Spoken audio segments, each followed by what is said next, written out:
Hey everyone, thank you so much for joining the Behind Company Lines podcast. Today we have Evan Varsamis, CEO at Mintify. Mintify is a modular trading terminal for all NFT economies that aggregates liquidity from public and private marketplaces. Evan is so excited not only to bring you into the conversation and kind of really get your experience in NFTs, but also kind of as a founder as well. I know you've founded multiple companies, but also to chat about those experiences and dive into what you've learned, what's exciting about the space you're working on now, and obviously, what the future entails for you and what you're working on. But before we get into all that stuff, what were you doing before you started the company? Thanks for having me. Excited to be here, Good. Julian. Yeah, so I'm based in New York, Greek originally, born and raised, moved here like about 3 years ago with my wife.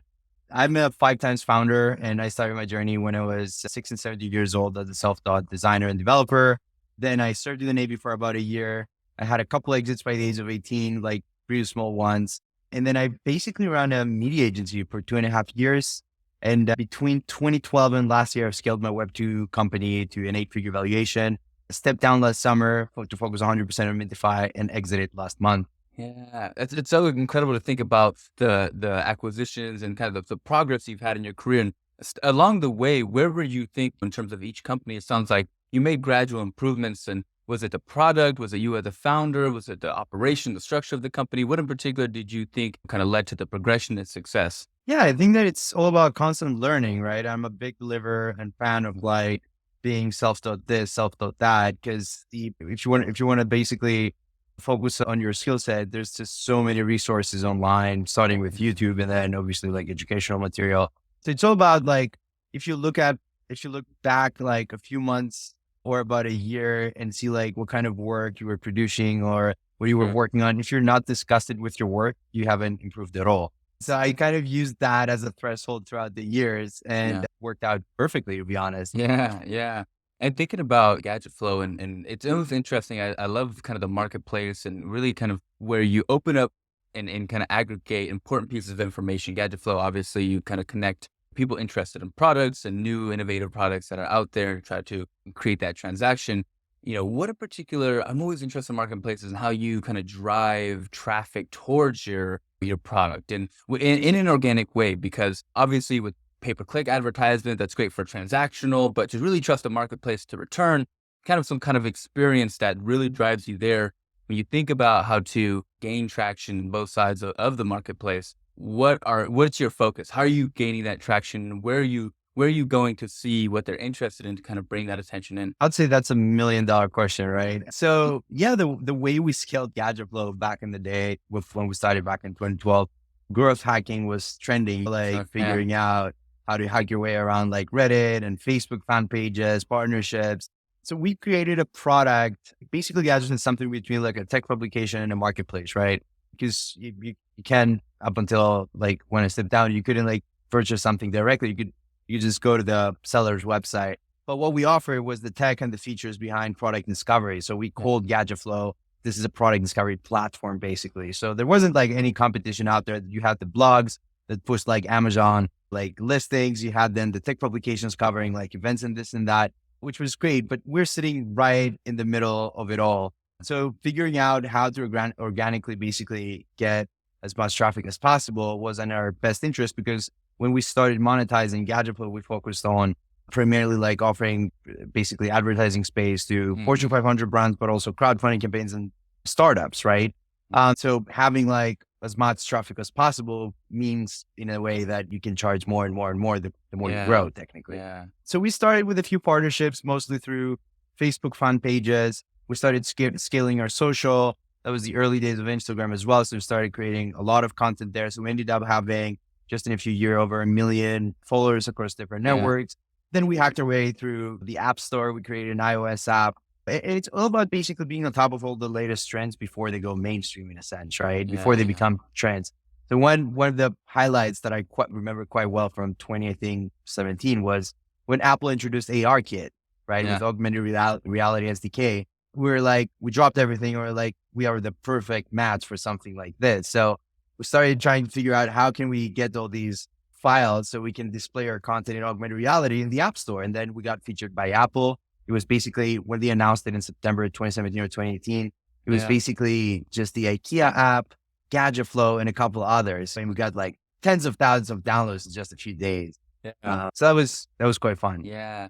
It's interesting because when you're gaining, it sounds like a lot of the value you bring, especially to these companies, is the eyeballs for consumers, the people exactly who are looking for the products, looking to discover them. But from the other side, thinking about the real value you're bringing is those eyeballs. And a lot of it's like filtering through and catering to that audience. And I feel like for marketplaces, it's very contingent on the categories that you bucket things. So to kind of drive people to their exact outcome or ideal outcome, how do you identify with all the gadgets out there, kind of what to categorize and how to do that discovery flow, being that it's one thing to do a bunch of things on a page and, have whoever's paying the most at the top. So you can kind of broadcast that to your audience a little bit more and categorize in that way. But discovering and going through a flow, different challenge. Describe how you did that. Of course. Yeah, no, absolutely. I think that there's a fine line between trying to sell your soul and try to monetize your business and serving your customers in a way that doesn't feel aggressive or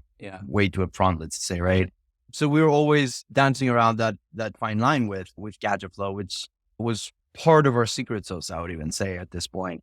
Meaning that like we created internal policies early on, and the goal with these policies were that we're curating content organically. We're featuring, for example, those high-end consumer electronics that you cannot find with a quick search on Amazon or Google. So we had like an internal curation team.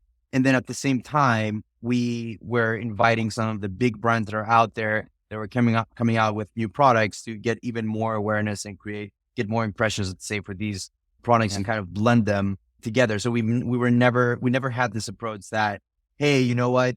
Company XYZ, Sony, Philips, or this or that is coming and paying us like $1 million. Let's just put everything on the homepage and make it like branded as a Philips, sponsored by Philips, let's say, homepage. So we've had that mentality that it's all about balance. Yeah. So we try to scale it this way, and it actually worked. Like I remember we had a policy like maximum 40% homepage real estate being sponsored, and then every product we work with had to go through the same review process in a similar way we're reviewing the organic listings as well. Yeah. So that means no knives, nothing that's like against, let's say, our policy. Yeah. And it worked. It worked because users got to see a lot of fresh content daily. Consistency was also part of the secret sauce, that we're pushing out 5 to 10 products a day, including weekends, holidays, even New Year's Day, right? You always had that fresh content on the homepage on a daily basis. Yep. Yeah. It seems less popular, especially at the time you built it, because it's not scalable in a lot of ways, right? It's a lot of manual filtering, a lot of reviewing of that process, thinking about the content, doing things in really, I guess, involved ways versus just being like, all right, now we've got the user base, we're going to just scale it. We'll go give some partnerships, put whatever on the homepage and just drive for growth. And did you think about the long-term effects of what it means to the connection to the community? Did you think about that at the time, or was that just kind of a result of what you kind of set in place when you started building? Yeah, so I would say that now that I'm in Web3, I never thought about community building the way I'm thinking about it now in the Web3 space, because it's a much more, like, the Web2 space is way more mature and way, way bigger, right? We're talking about billions of consumer versus a few tens of thousands right now in the Web3 space and in its early days. I would say that in Web2, we never prioritized community building because we were basically dealing with consumer electronics. So most of the consumers, and it was really, really hard to connect, let's just say, the dots on that front. But that said, we had a massive newsletter list. We have great following on social media. We had, I think, when I stepped down, like over 1 million users at that point at the company. And for a product like Gadget Flow, these are like big numbers, right? Yeah. Like obviously, if you compare us with Amazon, we're like a tiny particle. But like compared to the competition, that was quite massive in our space. I'd say it was a niche space, like everyone that might be interested in consumer electronics, later releases, curated high-end tech products in general, and gadgets, right? So I think we nailed that throughout those years. Like I've been running Gadget for, I guess, a bit over 10 years at this point. Yeah. Before I stepped down last summer, and it was a consistency aspect. It was the content, it was the quality, it was the features, right? Kind of a combination of all the above that made it successful. I guess more so brand is what you kept. I think you had a foresight in what brand really means to products for longevity, right? Like you don't necessarily need to scale, but just grow, steady growth, and continue to be in your market and being ahead of the competition. Obviously, I think more people realize that that's not just enough, but that can last a long time and you can kind of build that long term. But shifting gears and thinking about Mintify, what made you had all the success? You've been running Gadget Flow for years. What made you step down and what particularly was interesting about what you were looking to build at Mintify? And was it the same overall? Did you start, is this the same idea you started with? Yeah, no, these are great questions. So I grew up as a gamer, played World of Warcraft, Call of Duty, Counter-Strike tournaments and stuff like that. I was always into gaming. Favorite movie being like The Matrix when I was a kid. So I jumped into crypto, started to invest, which they started with Bitcoin, Ethereum. I managed to get in before like even $10 Ethereum, right? So sub $10 there. And I was always fascinated reading the Bitcoin paper and this and that. That was back in like 2015, way before the first bull run of 2017. So crypto made sense for me, especially growing up with internet, being a gamer, kind of like crypto put everything together, right? And when fast forward to like 2021, we're getting settled here in New York with my wife, and I saw Bored Apes minting. Like I could have like minted a few at that time because I literally bookmarked, added to my reading list to be fair, that article about Bored Apes, and I was like, okay, I'll just pay attention a bit later because I was just busy with like other life stuff. And long story short, later on that year, 2021, I did a deep dive into NFTs and it all makes sense. I had the same feeling when I bumped into crypto in 2015, basically all over again. So I was like, wow, this is really happening, right? Yeah. Gaming assets, virtual land, digital collectibles, everything is going to go mainstream like very soon. Well, soon meaning years, obviously, but we're getting there. That's progress. So did a deep dive on smart contracts, did a deep dive on like, 721s and started following some of the leaders in the space. There weren't that many at that point. Started following some of the collections. And then I bumped into CloneX, which was built by Artifact, then acquired by Nike. Basically, I was always following Kevin Rose and his Proof podcast. He was talking about like NFTs and crypto for like at that point, about a year and a half. So I had like broad knowledge, but I wanted to do a deep dive and that happened around like third and fourth quarter of 2021. So as I started basically minting NFTs, I minted Kevin Rose like Proof Pass, which at the time was quite expensive, but not a lot of people, for instance, like the demand was not like crazy. He had like 100,000 podcast like listeners or something like that. And then he had like something like, what was it? Was it like 2,000, 5,000 supply? I don't even remember at this point. But imagine that it wasn't like a very, very aggressive mint. So you can see that about 5 or 10% of his audience was actually interested in NFTs. And at that, I started trading. I started basically trying to figure out like, how can you flip an NFT? What was the available tooling that was trending at the time? And I wasn't happy with the tooling. And coming from Web 2, building like a business that reached like 30 million consumers, and all the other businesses as well in the past, my few small exits, like I've mentioned, like having that background and being like in my early 30s felt like, hey, this is the time basically to jump on ship and build something for the new cycle of the web, like the Web3 space. And the fact, the gamification aspect, the technology, the fact that it has to do with crypto or is built on top of crypto essentially, I don't know, it just sounded like at that point I was just so excited, right? I was literally working back to 12, 15-hour days just to figure it all out.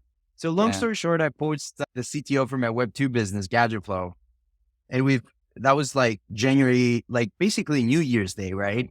So I gave him like a quick rundown just a few days before New Year's. And right after New Year's on January 2nd, 2022, we incorporated Mintify and we're like, let's do it. And 2 months later, throughout those days, we built a small community on Discord. We had like 500 people, started teasing the idea of Mintify, all organic through Twitter, no advertising whatsoever. And basically in March 2022, we launched our MVP. So we launched the MVP.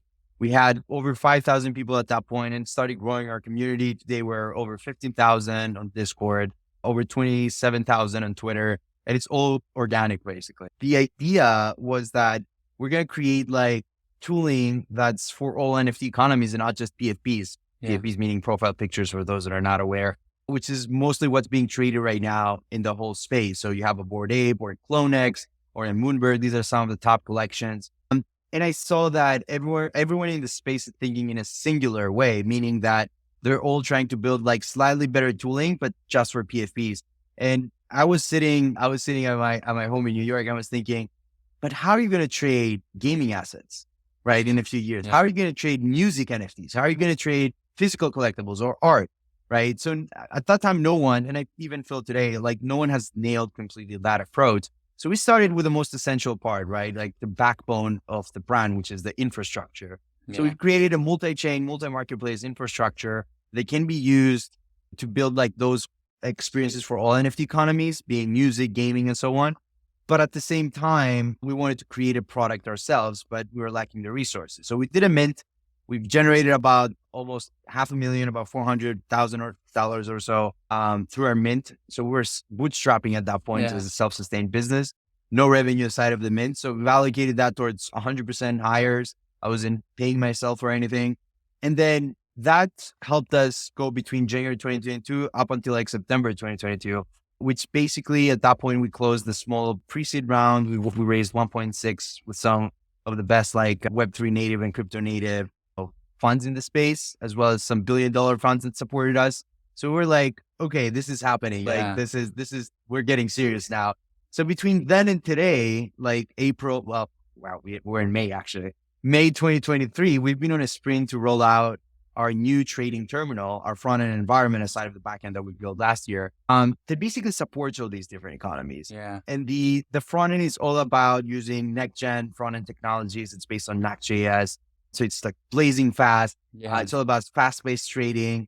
And we built all that tooling around all these NFT economies. So you can customize the layout. You can have a modular dashboard to trade like gaming assets and interact with them in 3D. This is our vision. This is where we're heading. And we're just so excited as the whole team, not just me, as you can tell, with our journey so far. Yeah. And so, first of all, congratulations on such quick success and really just being able to gain the momentum and understand your community and really kind of drive that product market fit. And it seems like you're obviously not completely there, but I'm fairly close to knowing exactly what you're delivering and iterating on that. And that's so exciting to think about. And just for the audience context, a little bit about the technology, you mentioned a mint, and what in particular does that mean for a company like yours that has a platform that is a terminal where you trade a bunch of different NFTs and you can kind of understand or analyze other economies? What does it mean to mint within that company ecosystem, and how is that just different from building a Web2 company,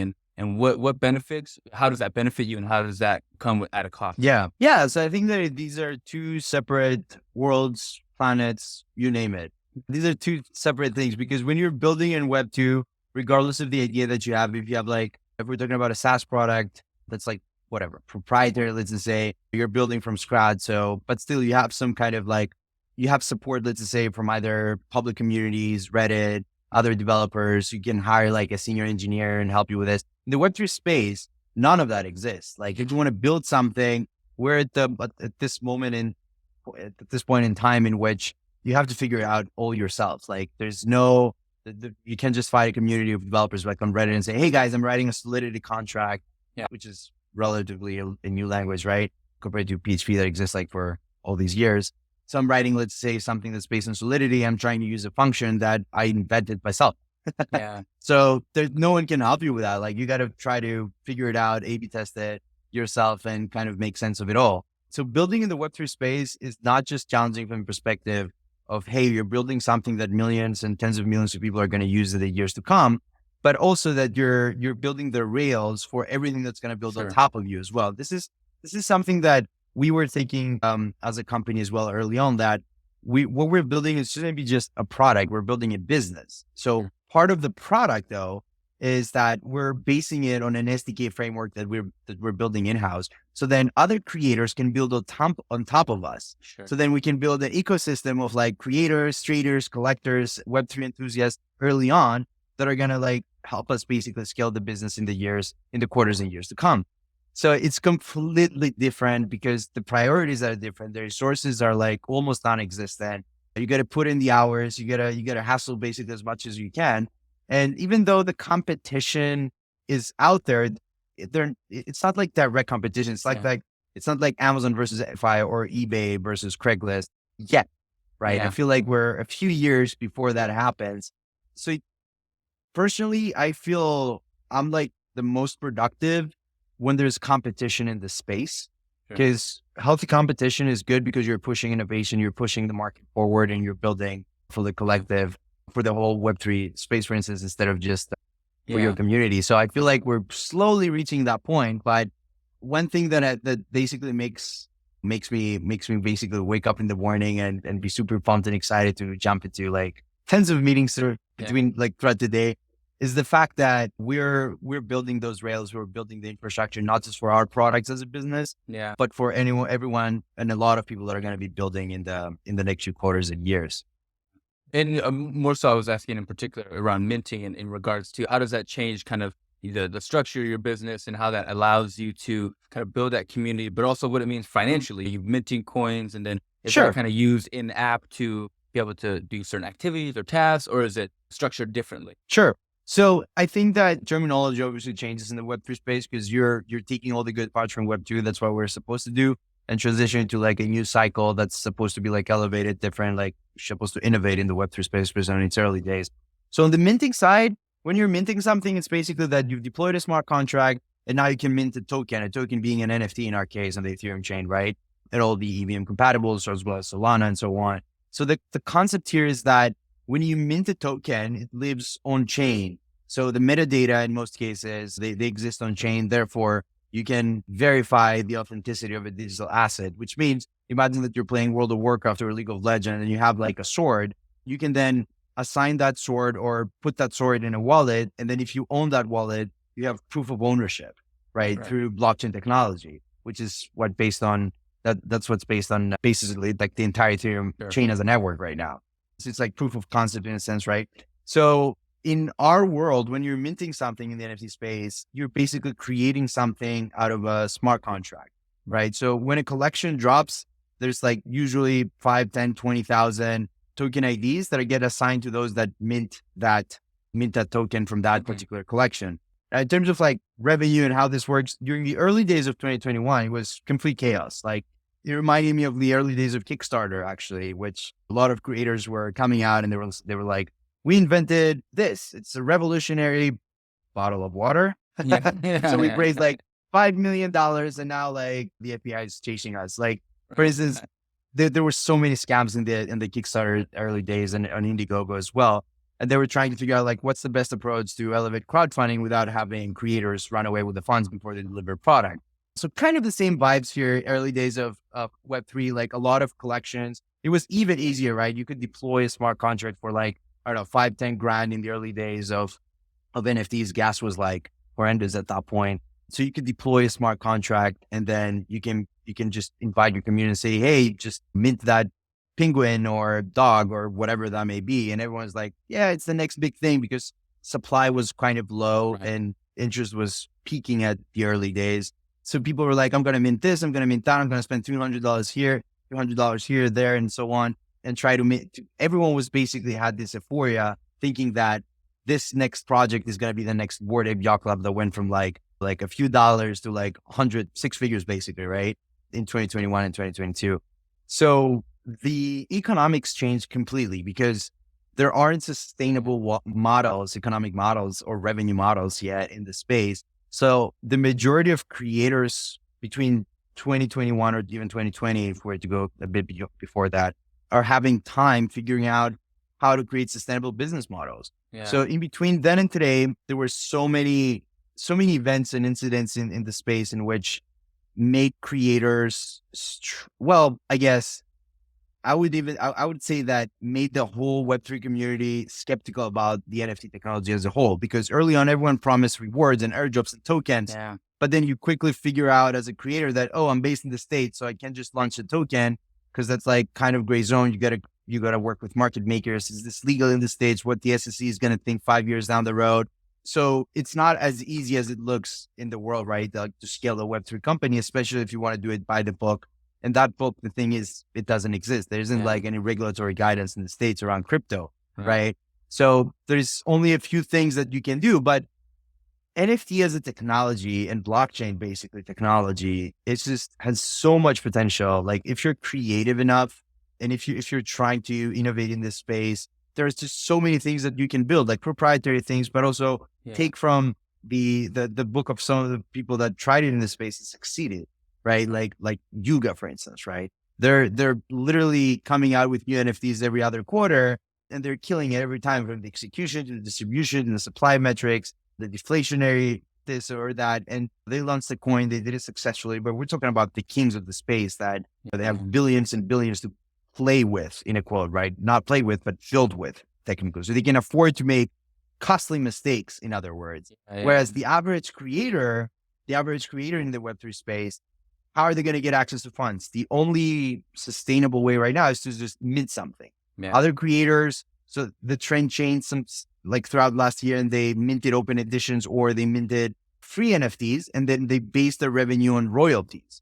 And then we had the royalties issues in which marketplaces tried to fight for market share, and they brought the royalties from 5% and 10% that were sustainable technically. They brought them down to like 0.5%, which was not sustainable to build a business on top of that. So we're all in discovery mode, I would say, right now, trying to figure it all out. But it's fun. Yeah. In this stage and kind of in this chaos, what do you think, whether it's external or internal, are some of the biggest risks that Mintify faces today? I feel like if you have a sustainable business model, let's say you're building a tool like what we're building, and you're trying to turn this into a business, I feel like the biggest struggle is that you have to reinvent the wheel to monetize it in a way that your community agrees or goes by with. Compared to the Web2 way, in which you could just say, hey guys, you can use our product for $9.99 a month. And I feel like the product is just going to do it. Whereas in the Web3 space, most of our smaller competitors that tried to launch a monthly plan, for instance, actually failed miserably throughout the last couple of years, even though the average trader spends $1,000 a day on like NFTs, they wouldn't actually put their credit card because of privacy, because of their decentralization maxis or this and that. Or because at the end of the day, like they just feel like they'd rather use an uglier version of that product that's offered for free compared to paying $9.99 or just putting their credit card on. So that's something that the entire space that's building like some sort of like a software or a tool, for instance, trying to figure out.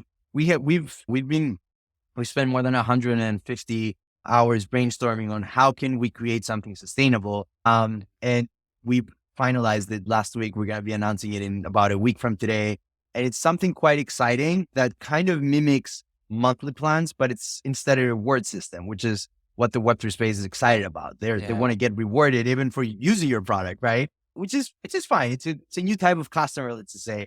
So we're building around that. We're building around what do they get excited with the most, which is mostly rewards and gamification. And we're building exactly that. Now, do I think that this is going to be sustainable 5 years down the road or 2 years down the road?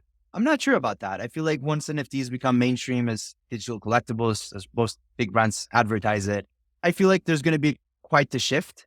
But at the end of the day, it's all about pivoting. It's all about adapting. And especially like in the early stages of a new cycle, basically in our space, you got to be able to move quickly, be as agile as possible, and kind of like adapt to the latest trends. That's the only way that you can survive early on. Because once we set the precedent, it's going to be really easy for someone else to come on and say, okay, you know what? 100 businesses tried this.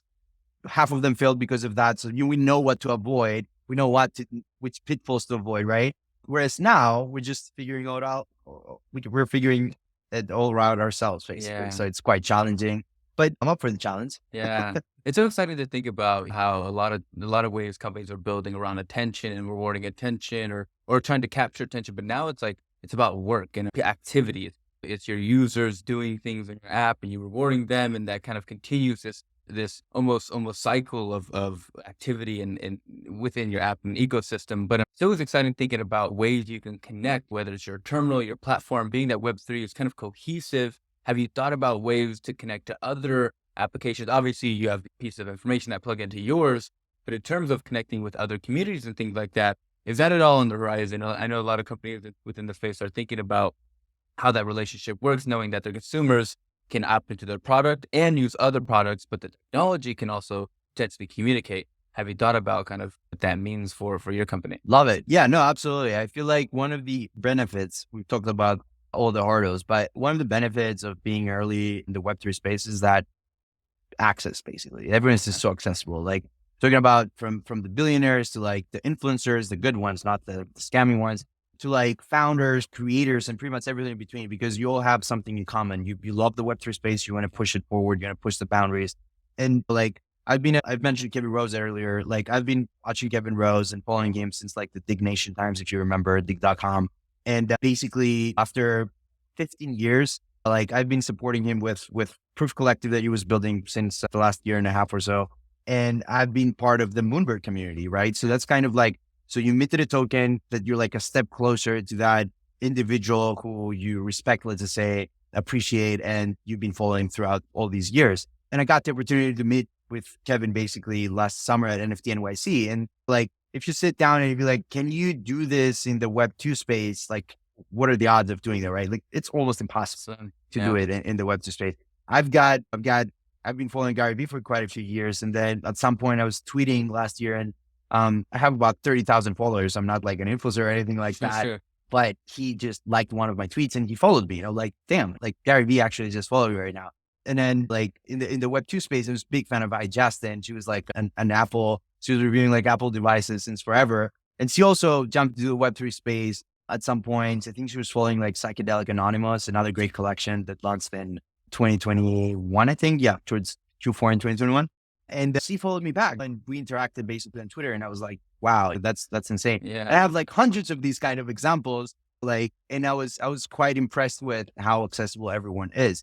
So bringing communities together, I think that's one of the most essential components of the Web3 space. And I feel like the people that are capitalizing and focusing on that are the ones that succeed tremendously in the space. And that's why we've decided to build a framework instead of just a product, right? Yeah. A framework as part of the business, because then we invite creators, builders, and other communities to build on top of us in a mutual way and in a way that they offer something to their community. An example of that is we've built Mintify with layouts in mind. The reason our trading terminal, some people call it Bloomberg terminal for NFTs, like I mentioned, but the reason they call it that is because it's primarily modular, customizable. So if you have a collection, let's say if you have a community and you want to trade in a nice, safe environment, but also create a unique trading experience for your own community, you can do that with Mintify. You can't do anything anywhere else right now. Obviously, we're going to have competitors in the near future, right? I'm expecting that.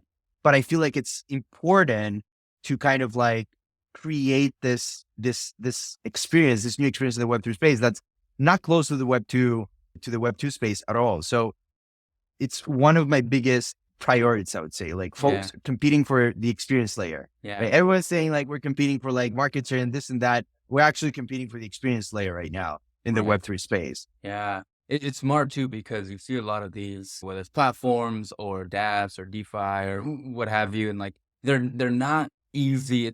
I don't want to, there's a bunch of, I think about like Robinhood's like a really easy to use user face. And then you think about the other platforms aside of it, not doing anything too differently, but they differentiate by that user experience. And I feel like it's so critical, at least right now in Web3, to differentiate in that way, because that'll get you that track, that'll get you that audience that is going to help you kind of build and expand as you continue to grow. And so exciting to see what that really means within this space in particular. And I'm curious, if everything goes well, what's the long-term vision for the company?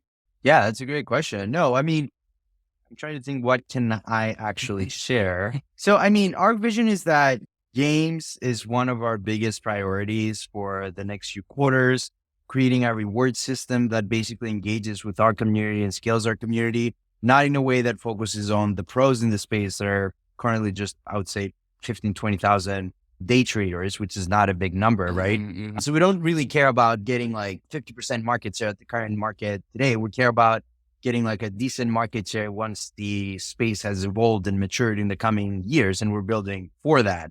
And I feel like chasing our tails now for market share and building a product that's good just for today or for the next 2 quarters, let's say, that's not enough. That's not sustainable for the years to come. And we're building, it's a multi-year journey for us. That's how we see it. And if you see most of the collections in the space, NFT collections that are building something sustainable, they kind of have the same mentality as well.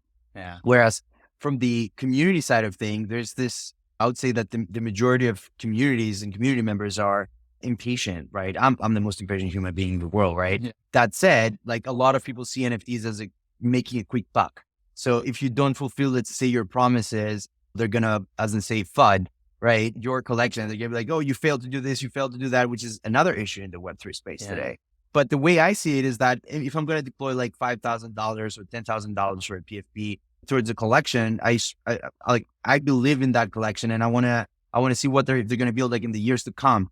But I would say that the majority of people right now, or last year, I would say during the bull run, had this mentality that I'm going to put in $50,000 and I'm expecting to be $150,000 within just a few hours or days, which is obviously not sustainable. And that unfortunately happened with a few collections. And then as soon as it stopped happening, right, everyone was like, why is this not happening now? Right? Why is not, I'm not 100xing my 10,000.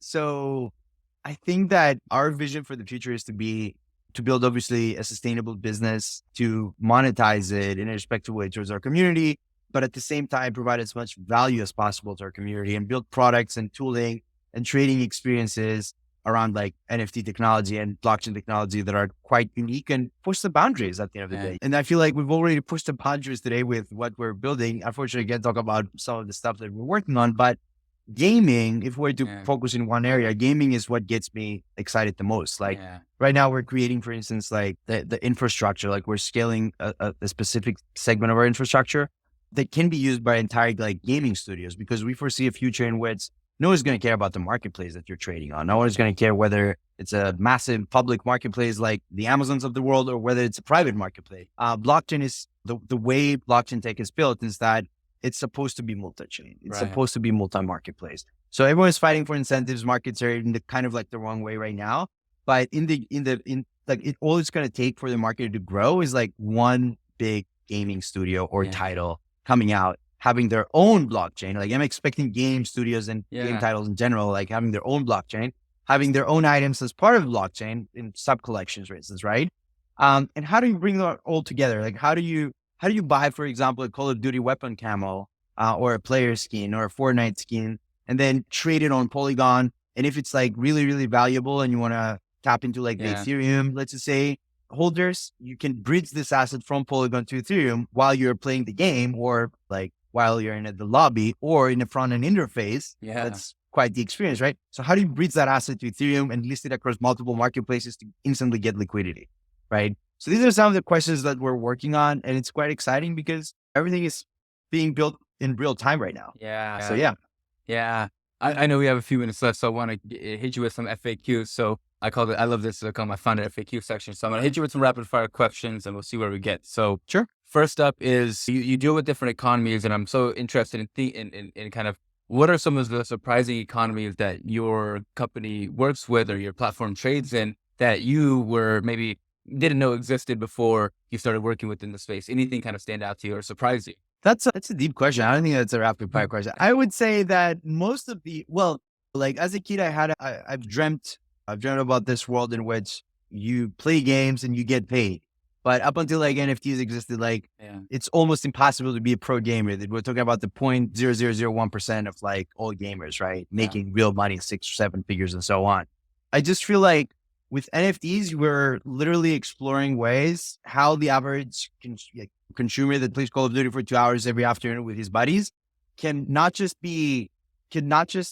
basically have this expense of $60 a year for the title plus $20 per season, but instead technically be part of the game by investing into something that's on basically it's his or hers now. And then if that something is of value and it's like limited edition or this and that, then they can have like a massive return over time. So you own the inventory instead of just buying something that during the next game, for instance, is going to be like irrelevant anymore, right? And that's the case for pretty much like every single gaming title. So that the reason I'm focusing on that again is because like I grew up as a gamer and I kind of like see the importance of that, right? Everyone is spending so much money into games, especially like Western countries, right? And Asian countries as well. And I just feel like we're transitioning now into a world in where it's not just going to be about the cost of buying a game, like a one-off time, but it's going to be about the more you play the game, the better you are, you'll be able to actually make money out of it. And we're talking about the average consumer. So these are new economies that are being created. That's so fascinating. Also thinking about how gamers will also have the opportunity to build within the game and how a lot of it will just be like a game board and infrastructure layer. And then people will plug in and it'll be so much more unique of an experience and seeing where that would go. I'm equally fascinated to see how that progresses. But another question coming at you is, what's particularly hard about your job day to day? I wish that they had like 48 hours instead of 24, I guess. No, I feel like there's just so much to do. There's so much to do. And like, it's just crazy. Like I went back, I have a pretty established business. Everything was worked out. I was working 8-hour days and everything with my Web2 company. And now I went back to like frenzy mode with my Web2 business, working 15-hour days, literally working until I faint or something. So I would say that there's just so many things that I want to build, but it really comes down to prioritization, partnerships, what boundaries we want to push now or next week or the next month. So it's really hard to prioritize in a space that's being built in real time. It's fun, but everyone I feel like is struggling with what's going to be the next trend that you have to build the Rails today in order to support it 2 months down the road. So I feel like it's a bet most of the times. So I would say like, I would just have more time. That's it. To just build more and build faster. That's why we're raising our next round. That's why we're basically trying to monetize our product so we can scale our team, scale our infrastructure like faster. And that's the game we're playing. Yeah, I love it. And thinking about whether it's early in your career or now, I always like to ask this question because I love how founders extract knowledge out of anything that they ingest. Whether it's early in your career or now, what books or people have influenced or impacted you the most? Yeah, so I would say, Tim Ferriss. I'm a big fan of Tim Ferriss. Kevin Rose, like I said, I've been watching him for like over 50 years. So that puts me around the age of like 50, 60, 70 years old, in which when I bumped into Kevin Rose. So that was the time in which I started like coding and being a self-taught designer. And I sold like a couple of my businesses like a year or two later after that. So growing up in Greece, like tech is obviously not like the main, you don't just experience it like on a daily basis, like compared to the US, they're like tens of years behind, obviously. Right. So I feel like if you're into tech, if you're like, I just basically started coding when I was 14, basically. Everyone was looking at me like an alien, right? Like, what are you doing? Right. Like go out and play soccer. Right. So I would say that some of the people would be Tim Ferriss, Kevin Rose, then probably, I remember the name of a book I read when I was 18 years old. That was mind blowing. It was about minimalism and a 1,000-day journey. Anyway, and then I would say Gary Vaynerchuk. Like he has helped me with my content, my mind thinking, like the approach that he had. Like, and I was always fascinated with his journey, right?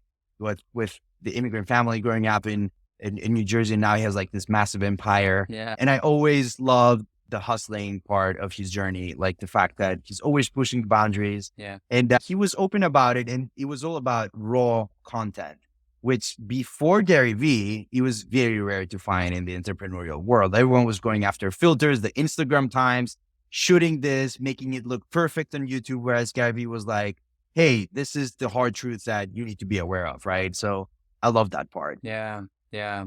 I know we're coming to the end of the episode. So before we end, I want to make sure we didn't leave anything on the table. Is there any question I didn't ask you that I should have, or anything that we didn't talk about that you wanted to talk about right before we leave here? Anything left on the table, Evan? Perhaps what we're working on next. I mean, you can head over to our platform if you're into NFTs and like you're into like NFT trading, whether just getting started or you're a pro. Check out mintify.xyz. We're going to be launching our reward program, which is basically mimics the entire like gaming industry's gamification leaderboard, let's just say. Yeah. Like we're taking all the good parts from like Fortnite and Call of Duty and FIFA, and we're creating something fun for the average NFT trader to use, get rewarded for being like a loyal user and part of our community. So subscribe to our notifications, subscribe to our email list. We're going to be dropping this in the next week or two approximately. And yeah, we'd love to have you as part of our community. Amazing, Evan. And last thing is, where can we find you? You mentioned where we can find the company, but tell us your LinkedIn's, your Twitters. Where can we be a fan of you as a founder and also a supporter of what you're working on? Yeah, absolutely. I appreciate that. You can find me on Twitter as Evan Var, EVANVAR. That's my handle. If you can't spell my last name, it's Greek. I apologize for that. Or not. Yeah, you can find me on LinkedIn, Evan Varsamis, or my personal website, evanvarsamis.com. Or evanvar.xyz. Try to create a Web3 variations of my personal website. I love that, Evan. It's been such a pleasure learning about your early career, what you're building at Mintify, what it really means to all these different economies, and what's exciting about the future of how this technology can be used. Yeah, I know my audience is going to enjoy this conversation. I know I did it, and I hope you did as well. So thank you again for being on Behind Company Lines today. Thanks for having me. It was a pleasure, Julian.